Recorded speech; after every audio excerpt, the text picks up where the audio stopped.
r/SexWorkers.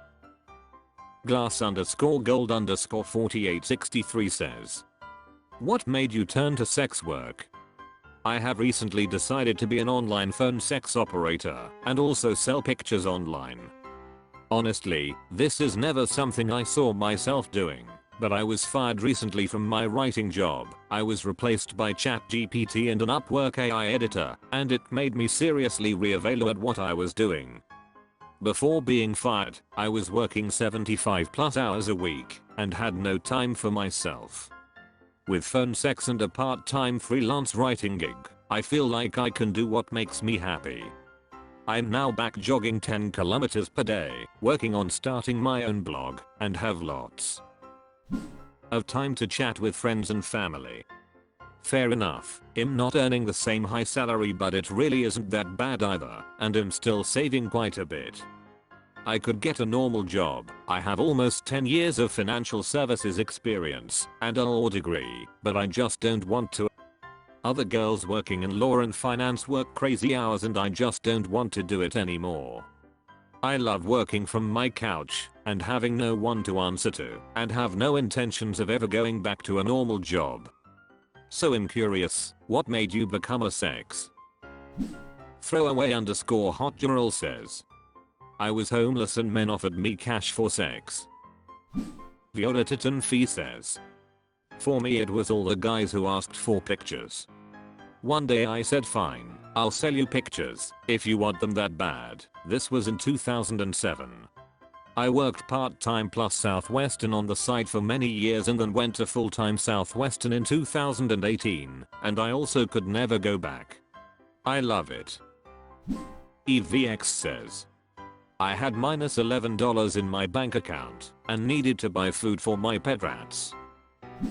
Hoax for Days says, I never actually planned on doing this. I was in between jobs and I stumbled across an ad on Craigslist looking for someone to erotic massage or FBSM, and I tried it out. I learned it was something that I could do well, and I was pretty good at dealing with clients. I have a customer service background, and that's how I started. Technically I was working with an agency, but after Backpage got shut down, I transitioned to independent full service. When I started I was like, I'll do this for a year, save some money and find something else. Little did I realize how difficult it is to leave this industry and go back to a normal job. Georgie Wolforce says, I really hate standard 9 to 5 work. I have ADHD, which means I find wages and salaried work intolerable, and I always need to be working on a dozen different projects to feel happy. I've worked a lot of other jobs and quit within 1 to 2 years because I hated it so much.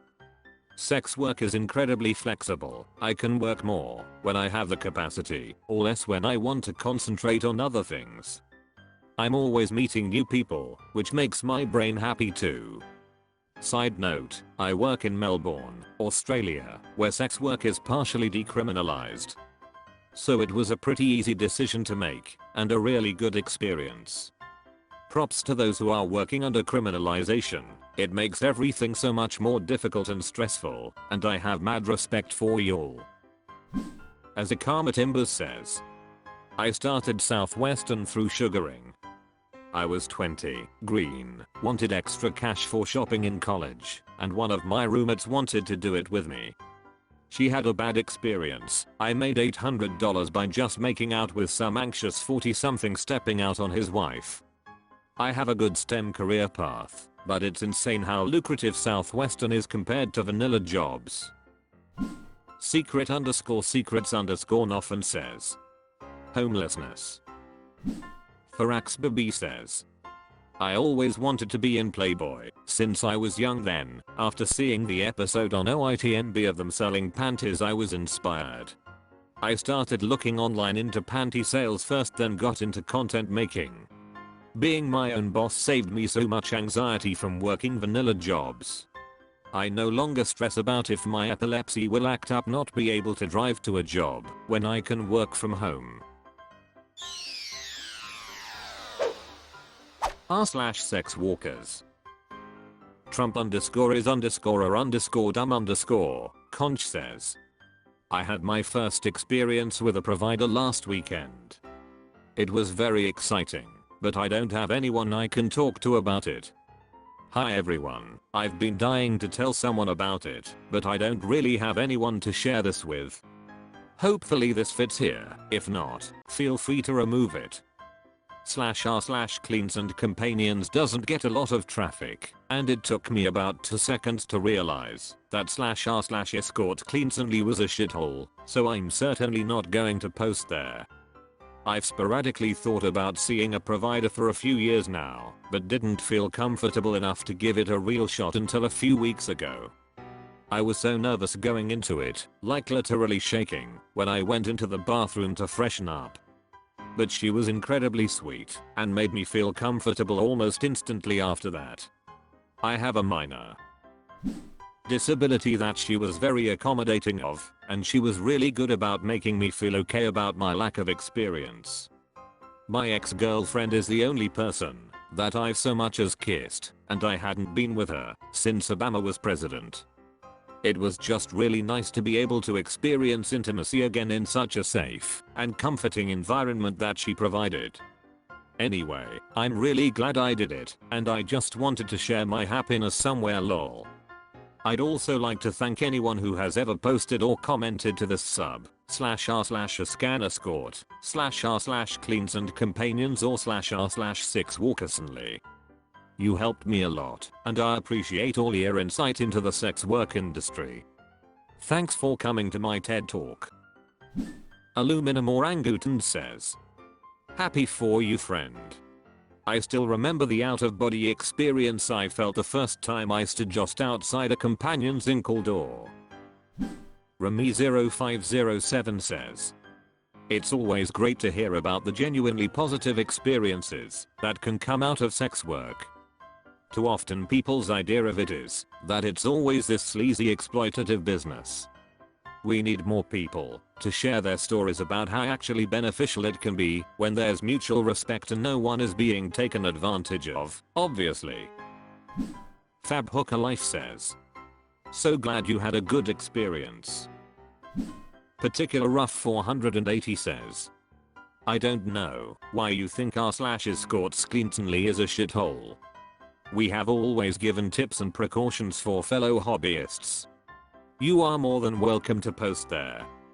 Clients generally fall in love with their first provider, so you have been warned to take precautions and visit different providers so as to not develop feelings.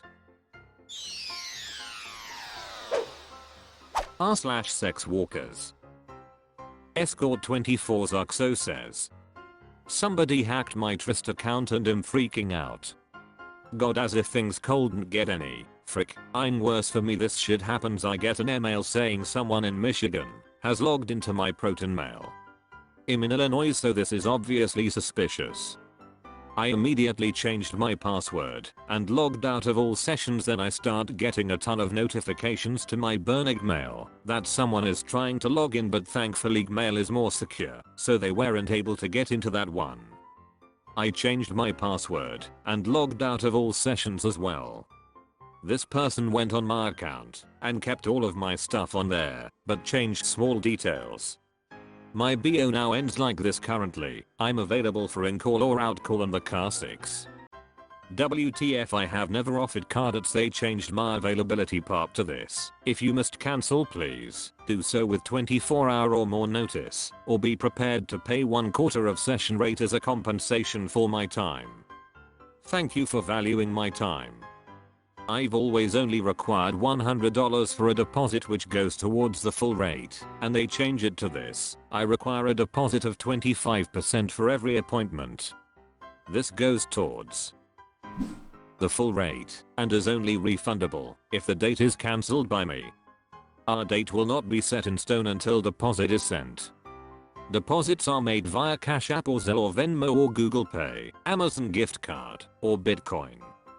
I've only ever accepted Cash App for deposits. People are going to think I'm a frick, I'm scammer or something. They erased a ton of details and rates that took me a very long time to make, and I'm so heartbroken. My entire profile looks like it was written by a scammer, and they added a fake phone number and email too. I just got another notification about someone trying to get into my mail, but Google stopped it. I reached out to Tryst, but they said it can take up to 3 business days to get back to me, and I'm just so freaking heartbroken right now. I also texted the number numerous times cursing them out, and I called several times, but the only time they answered, they just stayed quiet the entire time. After I kept demanding that they speak to me, since they want to hack my account, everything in my life is already falling apart, and this was the icing on the freaking. Fab Hooker Life says, keep reporting ad. They are on her account now, scamming clients usually through deposits. And remember never to click on Tryst emails, those are scam, and that's how they get her account details. They look legit. You click it, opens a fake website where you enter her login info, so they log into legit account and change everything in her account. Escort 24 Zuxo says, if and when I do get my account back, there's no way I can make it look identical to how it did. It took me 2 years to complete my profile and make it perfect, and they just destroyed all of that. Oral_Verion_Marilyn says, there's a lady on here that helps with tryst stuff. Maybe contact her? I think it's Lala Hunt. It's 73,356 says, damn.